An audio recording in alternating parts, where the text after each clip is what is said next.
ವೈಫಲ್ಯಗಳ ವಿರುದ್ಧ BJP JDS ಜಂಟಿ ಹೋರಾಟವನ್ನು ಮಾಡ್ತಾ ಇದೆ. ಇದ್ರ ಬಗ್ಗೆ ಮಾತನಾಡೋದಕ್ಕೆ ನಮ್ಮ ಜೊತೆ ಇದೀಗ ಶಾಸಕರಾದಂತಹ SR ವಿಶ್ವನಾಥ್ ಇದ್ದಾರೆ. ಬನ್ನಿ ಮಾತಾಡ್ಸೋಣ. ಸರ್, ಅತ್ತ ಕಾಂಗ್ರೆಸ್ ಸಹ ವಿಬಿಜಿ ರಾಮ್ಜಿ ವಿರೋಧಿಸಿ ಪ್ರತಿಭಟನೆ ಮಾಡ್ತಾ ಇದ್ದಾರೆ, ಇತ್ತ ಮೈತ್ರಿ ಪಕ್ಷಗಳು ನೀವು ಹೋರಾಟವನ್ನು ಮಾಡ್ತಾ ಇದ್ದೀರಿ. ಯಾವ್ಯಾವ ವಿಚಾರವನ್ನು ಇಟ್ಕೊಂಡು ನೀವು ಹೋರಾಟವನ್ನು ಮಾಡ್ತಾ ಇದ್ದೀರಿ?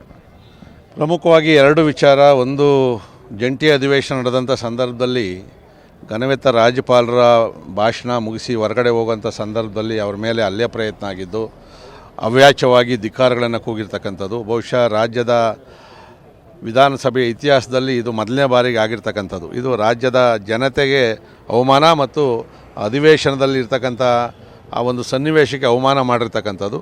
ಸೊ ಅದಕ್ಕೋಸ್ಕರ ನಾವು ರಾಜ್ಯಪಾಲರಿಗೆ ಅವಮಾನ ಮಾಡಿದ್ರೆ ಇಡೀ ಕರ್ನಾಟಕದ ಜನತೆಗೆ, ಸಂವಿಧಾನಕ್ಕೆ ಅವಮಾನ ಮಾಡಿದಾಗೆ. ಇದನ್ನು ನಾವು ಬೇಷರತ್ತಾಗಿ ಮುಖ್ಯಮಂತ್ರಿಗಳಾದಿಯಾಗಿ ಕಾಂಗ್ರೆಸ್ ಸರ್ಕಾರ ರಾಜ್ಯಪಾಲರ ಕ್ಷಮಾಪಣೆಯನ್ನು ಕೇಳಬೇಕು, ರಾಜ್ಯದ ಜನತೆಯನ್ನು ಕ್ಷಮಾಪಣೆ ಕೇಳಬೇಕು ಅಂತಕ್ಕಂಥದ್ದು ಒಂದು ಹೋರಾಟ ಒಳಗಡೆ ಮತ್ತು ಹೊರಗಡೆ ಮಾಡ್ತಾಯಿದ್ದೀವಿ. ಎರಡನೇದು, ಪ್ರಮುಖವಾಗಿ ಅಬಕಾರಿ ಸಚಿವರಾದಂಥ ತಿಮ್ಮಾಪುರ ಅವರ ಮೇಲೆ ಆಪಾದನೆ ಬರ್ತಾ ಇರ್ತಕ್ಕಂಥದ್ದು. ಇದು ಮೊದಲನೇ ಬಾರಿ ಅಲ್ಲ, 2-3 ಸರಿ ನಡೀತಾ ಇದೆ. ಮತ್ತು ಆದಿ ಬೀದಿಯಲ್ಲೂ ಕೂಡ ಜನ ಮಾತಾಡ್ತಾ ಇರ್ತಕ್ಕಂಥದ್ದು. ನೀವು ಯಾವುದೇ ಬಾರ್ ಮಾಲೀಕರನ್ನು ಕೂಡ, ನನಗೂ ಸ್ನೇಹಿತರಿದ್ದಾರೆ, ಅವ್ರನ್ನ ಕೇಳಿದಾಗ ಕೂಡ ಲಂಚದ ಹೊರೆಯನ್ನು ತಾಳೋಕ್ಕಾಗ್ತಾಯಿಲ್ಲ ನಮ್ಮ ಕೈಯಲ್ಲಿ. ಹೊಸ CL7 ಕೊಡಬೇಕಾದ್ರೆ 2 ಕೋಟಿಗೂ ಅಧಿಕ ದುಡ್ಡನ್ನು ಕೊಡಬೇಕು, ರಿನ್ಯೂವಲ್ ಆಗಬೇಕು ಅಂತಂದ್ರೆ ದುಡ್ಡನ್ನು ಕೊಡಬೇಕು. ಈ ಥರ ನಮಗೆ ಲೂಟಿಯನ್ನು ಮಾಡ್ತಾಯಿದ್ದಾರೆ. ಮತ್ತು ಬೆಲೆ ರೇಟ್ ಬೇರೆ ಮಾಡಿರೋದ್ರಿಂದ ಗಿರಾಕಿಗಳು ಬರ್ತಾಯಿಲ್ಲ, ನಮ್ಗೆ ನಷ್ಟ ಆಗ್ತದೆ ಅಂತೇಳಿ ಮೊನ್ನೆ ಅಧಿಕಾರಿ ಏನು ಸಿಗಾಕೊಂಡಿದ್ರು ಅವ್ರು ನೇರವಾಗಿ ಹೇಳಿದ್ದಾರೆ, ಇದರಲ್ಲಿ ಪಾಲು ಮಂತ್ರಿಗಳು ಕೂಡ ಕೊಡಬೇಕು ಅಂತೇಳಿ. ಸೊ ಇದನ್ನು ನಾವು ಕೇಳಲೇಬಾರ್ದು ಅಂತೇನಿಲ್ವಲ್ಲ. ಒಬ್ಬ ರಾಜ್ಯದ ಪ್ರಭಾವಿ ಸಚಿವರು ಬೇಕಾಬಿಟ್ಟು ಹೇಳಿಕೆಯನ್ನು ಕೊಡ್ತಾರೆ, ನಾನು ತೊಗೊಂಡಿದ್ದೀನ ಸಾಕ್ಷಿ ಕೊಡಿ, ಮತ್ತು ಮತ್ತನ್ನು ನಾನು ಇಳಿಸ್ಬಿಡ್ತೀನಿ ವಿರೋಧ ಪಕ್ಷದವ್ರದ್ದು. ಇವೆಲ್ಲ ಕೂಡ ಒಂಥರ ಕ್ಷುಲ್ಲಕವಾಗಿ ಮಾತಾಡಿರ್ತಕ್ಕಂಥದ್ದು. ಸೊ ಅವರ ರಾಜೀನಾಮೆ ಅನಿವಾರ್ಯ ಐತೆ. ಇವತ್ತೇನಾದರೂ ಕಾಂಗ್ರೆಸ್ ಸರ್ಕಾರಕ್ಕೆ ಇನ್ನೊಂದು 5% 10% ಮಾನ ಮರ್ಯಾದೆ ಉಳಿಸ್ಕೊಂಡವ್ರೆ, ಅದು ಏನಾದರೂ ಮುಂದುವರಿಬೇಕು ಅಂತಂದರೆ ಈ ಒಬ್ಬ ಸಚಿವರ ರಾಜೀನಾಮೆಯನ್ನು ಪಡೆದರೆ ನಿಮ್ಮ ಗೌರವ ಉಳಿಸ್ತದೆ. ಮತ್ತು ಇವತ್ತು ಯಾರು ಬಾರ್ ಅಸೋಸಿಯೇಷನ್ ಇದ್ದಾರೆ, ಅವರು ರಾಹುಲ್ ಗಾಂಧಿಯವರು ಕೂಡ ಪತ್ರವನ್ನು ಬರೀತಾ ಇದ್ದಾರೆ ಈ ಥರ ಲಂಚದ ಹಗರಣದ ವಿಚಾರವಾಗಿ. ಸೊ ಇದು ರಾಜಾರೋಷವಾಗಿ ಜಗಜ್ಜಾಹೀರಾಗಿರೋದ್ರಿಂದ ರಾಜೀನಾಮೆ ಕೇಳೋದಕ್ಕೆ ಮೊದಲೇ ಮರ್ಯಾದೆಯಿಂದ ರಾಜೀನಾಮೆ ಕೊಡ್ತಕ್ಕಂಥದ್ದು ಉತ್ತಮ. ನಾವಂತೂ ಅದರ ಬಗ್ಗೆ ತೀವ್ರವಾದಂಥ ಹೋರಾಟವನ್ನು ಒಳಗಡೆ ಮತ್ತು ಹೊರಗಡೆ ಮಾಡ್ತೀವಿ. ಸರ್, ಇದ್ರ ಜೊತೆಗೆ ಕಳೆದ ಜಂಟಿ ಅಧಿವೇಶನದಲ್ಲಿ 17 ಬಿಜೆಪಿ ಶಾಸಕರನ್ನು ಅಮಾನತ್ ಮಾಡಲಾಗಿತ್ತು. ಸೊ ಹೀಗಾಗಿ ಅಂದರೆ ರಾಜ್ಯಪಾಲರ ವಿರುದ್ಧ ತಿರುಗಿದಂತಹ ಆ 4 ಏನು ಕಾಂಗ್ರೆಸ್ ನಾಯಕರು ಯಾರಿದ್ದಾರೋ ಅವರನ್ನು ಅಮಾನತ್ ಮಾಡಬೇಕು ಅಂತ ಇವತ್ತು ಒತ್ತಾಯ ಮಾಡುವಂತಹ ಸಾಧ್ಯತೆಗಳೇನಾದರೂ ಇದೆಯಾ ಬಿಜೆಪಿ ಕಡೆಯಿಂದ ಅಂತ?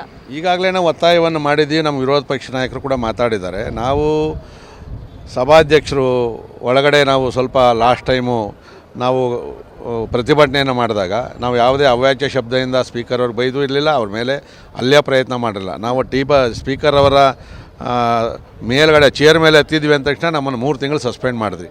ಆದರೆ ಸದನದ ಒಳಗಡೆ ರಾಜ್ಯಪಾಲರ ಮೇಲೆ ಹಲ್ಲೆ ಪ್ರಯತ್ನ ಮಾಡಿರ್ತಕ್ಕಂಥದ್ದು, ಅವಾಚ್ಯ ಶಬ್ದದಿಂದ ಬೈದ ಮೇಲೆ 1 ವರ್ಷ ಆದರೂ ಸಸ್ಪೆಂಡ್ ಮಾಡಬೇಕು. ಸ್ಪೀಕರ್ ಅವರು ಕೂಡ ಅದು ನೋಡೋರು, ಪಕ್ಕದಲ್ಲಿದ್ದೇ ಎಲ್ಲವನ್ನು ಗಮನಿಸಿದ್ದಾರೆ. ಅದನ್ನು ಕೂಡ ನಾವು ಒತ್ತಾಯವನ್ನು ಮಾಡಿದ್ದೀವಿ, ಈಗಲೂ ಮಾಡ್ತಾಯಿದ್ದೀವಿ. ಸರ್, ಅದೇ ರೀತಿಯಾಗಿ ಕಾಂಗ್ರೆಸ್ ಮುಖಂಡ ರಾಜೀವ್ ಗೌಡ ಬಂಧನ ಆಗಿದೆ. ಬಿಜೆಪಿಗರು ಸಹ ಸಾಕಷ್ಟು ಒತ್ತಾಯವನ್ನು ಮಾಡಿದರೆ, ಆಗ್ರಹಿಸಿದರೆ, ಏನು ಹೇಳ್ತೀರಿ? ಅಂತೂ ಇಂತೂ ಕೊನೆಯದಾಗಾದರೂ ಸರ್ಕಾರ ಪೊಲೀಸು ಕ್ರಮ ತಗೊಂಡಿದೆ. ಯಾಕಂದರೆ ಇಷ್ಟು ದಿನ ಬೇಕಾಗಿರಲಿಲ್ಲ.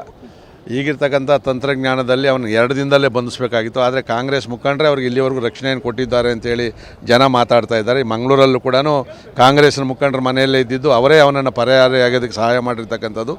ಇವತ್ತು ಅವನನ್ನು ಉಳಿಸುವಂಥ ಪ್ರಯತ್ನವನ್ನು, ಮುಖ ಉಳಿಸ್ಕೊಳ್ಳೋಂಥ ಪ್ರಯತ್ನವನ್ನು ಮಾಡಿದ್ರೂ ಕೂಡ ಇವತ್ತು ಪೊಲೀಸರು ಕೊನೆಯದಾಗಿದ್ರೂ ಅರೆಸ್ಟ್ ಮಾಡಿದ್ದಾರೆ.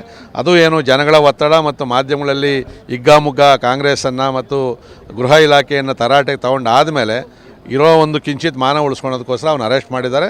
ಬಟ್ ಅವನಿಗೆ ಇಮ್ಮಿಡಿಯೇಟ್ ಬೇಲ್ ಸಿಗಂಗೆ ಮಾಡಬಾರ್ದು. ಒಬ್ಬ ಅಧಿಕಾರಿ ಮೇಲೆ ಮಾಡಿದಾಗ, ಕರ್ತವ್ಯ ನಿರತ ಅಧಿಕಾರಿ ಮೇಲೆ ಮಾಡಿದ್ರೆ ನಾನ್ ಬೇಲೇಬಲ್ ಅಫೆನ್ಸ್ ಆಗ್ತದೆ. ಇದು ಬುದ್ಧಿ ಬರಬೇಕು ಅಂತಂದರೆ ಅವನ್ನ ಪರ್ಮನೆಂಟಾಗಿ ಸ್ವಲ್ಪ ದಿನ ಜೈಲಲ್ಲಿ ಇರಂಗೆ ಮಾಡಬೇಕು. ಇದಿಷ್ಟು ಶಾಸಕರಾದಂತಹ SR ವಿಶ್ವನಾಥ್ ಅವರ ಮಾತು. ಕ್ಯಾಮ್ರಾ ಪರ್ಸನ್ ಸಚಿನ್ ಜೊತೆ ಕವನ Shivanna, guarantee news, Bengaluru. Guarantee news, ಸುದ್ದಿ ಖಚಿತ, ನ್ಯಾಯ ನಿಶ್ಚಿತ.